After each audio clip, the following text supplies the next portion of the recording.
তিস্তা পাড়ের সমাবেশে ভার্চুয়ালি যোগ দিয়ে বিএনপির ভারপ্রাপ্ত চেয়ারম্যান তারেক রহমান বলেছেন, ভারতের সঙ্গে অভিন্ন ৫৪ নদীর পানি কারো করুণা নয়, এটা বাংলাদেশের অধিকার।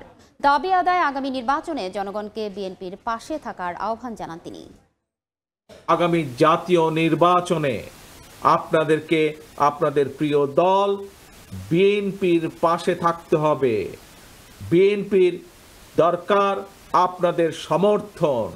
আপনাদের সমর্থন থাকলে, দেশবাসীর সমর্থন থাকলে ইনশাল্লাহ আমরা এই ধরনের তিস্তা সহ আরো যেই কাজগুলো আছে ইনশাল্লাহ সেই কাজগুলো বা সেই সমস্যার সমাধান করার আমরা সুযোগ পাবো ইনশাল্লাহ। সেই প্রতিজ্ঞা হলো জাগো বাহে তিস্তা বাঁচাও, জাগো বাহে বাংলাদেশ বাঁচাও।